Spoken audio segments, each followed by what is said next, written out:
Introducción a la primera epístola del apóstol Pablo a los Corintios. Las cartas, en el mundo antiguo, eran un medio de comunicación importante entre quienes vivían en lugares diferentes. Corinto, ubicada en el extremo sudoeste del istmo que une la parte sur de la península griega con el resto del territorio del norte.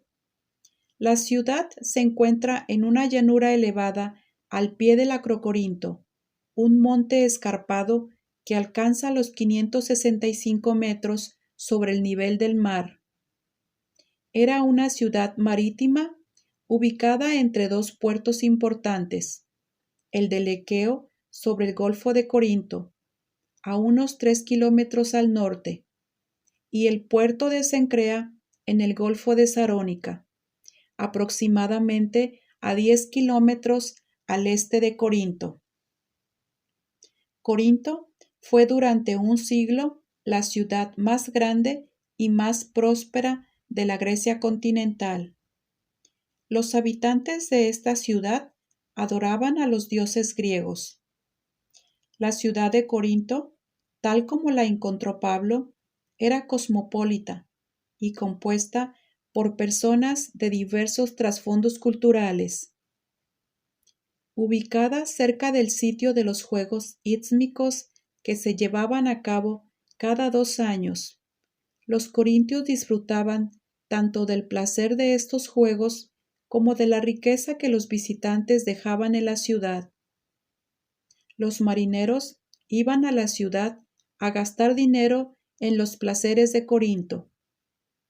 Aún en una era de inmoralidad sexual, Corinto era conocida por su estilo de vida de libertinaje. Primera carta a los Corintios es una carta práctica. La autoría se atribuye a Pablo. Pablo escribió la carta mientras estaba en Efeso. La epístola está compuesta por 16 capítulos. La primera carta a los Corintios empieza dirigiéndose al pueblo de Dios, como aquellos que son santificados en Cristo Jesús, llamados a ser santos. Pablo presentó el tema principal de su carta, que todos los creyentes pertenecen al Señor. Jesús es Señor. Los creyentes son de Él. Pablo escribió 1 Corintios para motivar a la iglesia en Corinto a reconocer el señorío de Cristo sobre ellos y lo que esto implicaba en sus vidas. Usó más de 75 frases relacionadas con la esfera de la esclavitud, de uso común durante el siglo I, para referirse a la relación de los creyentes con su amo y Señor.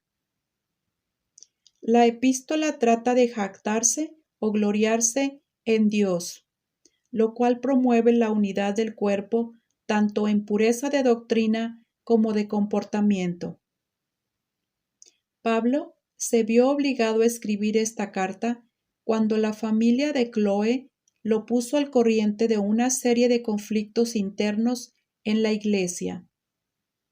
Pablo también recibió informes acerca de una relación incestuosa entre algunos miembros, la existencia de bandos que perturbaban la celebración de la Cena del Señor y cierta confusión sobre la resurrección de los muertos. Otros de los temas tratados dentro del marco del dominio y autoridad del Señor fueron la unidad cristiana, la moralidad, el lugar de las mujeres, los dones espirituales y la resurrección. Primera de Corintios contribuye considerablemente a nuestra comprensión de la vida, el ministerio y las relaciones interpersonales en el ámbito cristiano, al mostrarnos cómo los miembros de la Iglesia, el cuerpo de Cristo, deben funcionar en armonía.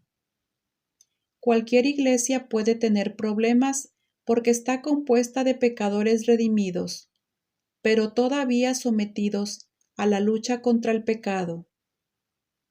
El propósito de Pablo era responder una carta a los creyentes de Corinto que hacían preguntas sobre distintos temas: matrimonio y divorcio, comida ofrecida a los ídolos, decoro en el culto público, dones espirituales y ofrendas. Pablo propuso soluciones específicas a los problemas particulares de los corintios, pero la respuesta subyacente es que la Iglesia y sus miembros deben vivir centrados en Cristo, porque en definitiva lo que importa es vivir sujetos al señorío y la autoridad del Señor, la cabeza de su cuerpo. La ofrenda para los santos en Jerusalén nos recuerda que la Iglesia de Jesucristo es una sola Iglesia. En todo el libro, Pablo se centra en la unidad dentro de la Iglesia local. No solo Iglesia local ha de ser una, sino también la Iglesia visible universal. Si bien no es posible satisfacer cada una de las necesidades de cada creyente en todo el mundo, los cristianos deben tener una visión amplia del reino de Dios en la tierra y buscar ayuda de la manera que puedan. Creyente, Cristo cargó con tu maldición y ahora anhela su venida. Incrédulo, la maldición todavía descansa sobre ti. Necesitas arrepentirte y buscar a Cristo, o si no, Él aparecerá como juez que te condenará justamente. Dios les bendiga a todos grandemente. Me despido con esta salutación final de Pablo en el capítulo 16. El que no amare al Señor Jesucristo, sea anatema. El Señor viene. La gracia del Señor Jesucristo esté con vosotros. Mi amor en Cristo Jesús esté con todos vosotros. Amén. Introducción a la segunda epístola del apóstol Pablo a los Corintios. El apóstol Pablo dice ser el autor de la carta en el capítulo 1 y versículo 1. Pablo la escribió en Macedonia, aproximadamente un año después de escribir Primera Corintios. De todas las cartas de Pablo, Segunda Corintios es la que más nos revela el sentir personal del apóstol. Es una carta personal llena de expresiones de profunda emoción. Al mismo tiempo, articula un fuerte argumento, apología, en sentido positivo, en defensa de su autoridad y ministerio, lo que la convierte en una de las epístolas más defensivas del Nuevo Testamento. El propósito de la carta era defender el ministerio y mensaje de Pablo. El ministerio de Pablo fue objeto de severos ataques, desde dos perspectivas principales. Primero, su mensaje fue visto como insuficiente, y segundo, su ministerio fue calificado como débil y doliente. El apóstol Pablo escribió Segunda de Corintios para tratar los problemas dentro de la Iglesia y para defender el ministerio apostólico en general y su apostolado en particular. Esta epístola es esencial para quien desee saber todo lo posible sobre Pablo.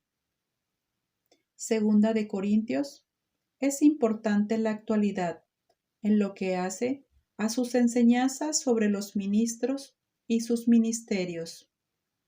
Entre estas enseñanzas se encuentran las siguientes verdades. Dios estaba en Cristo reconciliando consigo al mundo y nos ha dado a nosotros el ministerio de la reconciliación. El ministerio verdadero en el nombre de Cristo incluye tanto sufrimiento como victoria. Servir a Cristo significa ministrar en su nombre, en relación a todas las necesidades de las personas. Los líderes del ministerio necesitan el respaldo y la confianza de aquellos a quienes ministran. Este es un libro en el que no solo los ministros del Evangelio, sino todos los cristianos pueden encontrar ánimo y perspectiva en medio de las dificultades, de las críticas, la incompetencia y la insuficiencia. En lugar de dar un falso sentido de la dignidad propia, Pablo afirma abiertamente la insuficiencia de cualquier ministro del Evangelio.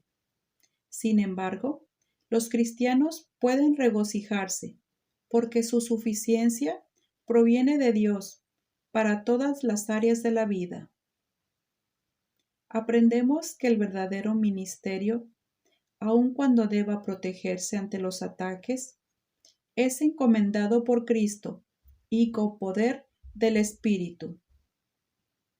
En este libro podemos aprender que Pablo decía, en el capítulo 12, versículo 7, para que la grandeza de las revelaciones no me exaltase desmedidamente, me fue dado un aguijón en mi carne. Dios da aguijones a sus hijos, pero Él también da la gracia suficiente. Cualquiera que sea la aflicción o la prueba que estés soportando en el presente, querido creyente, asegúrate de que reconoces también la suficiente gracia que Dios provee. Satanás puede intentar atormentarte a través de este aguijón, pero Dios lo usa para tu bien y para su gloria.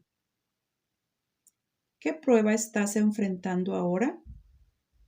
En el capítulo 12, versículo 9, dice, y me ha dicho, bástate mi gracia, porque mi poder se perfecciona en la debilidad. Pablo termina su carta en una exhortación solemne a que se examinen a sí mismos. Él ha sido escudriñado y llevado a defender su llamamiento como apóstol de Jesucristo. Pide a sus lectores que se escudriñen a sí mismos. No basta solo con estar asociados a la Iglesia de Jesucristo. Debes examinarte a ti mismo para ver si estás en Cristo o no. Para terminar, les comparto en el capítulo 13, versículo 11, la doxología final. Por lo demás, hermanos, tened gozo, perfeccionaos, consolaos, sed de un mismo sentir y vivir en paz. Y el Dios de paz y de amor estará con vosotros. Saludaos unos a otros con ósculo santo. Todos los santos os saludan. La gracia del Señor Jesucristo, el amor de Dios y la comunión del Espíritu Santo sean con todos vosotros. Amén.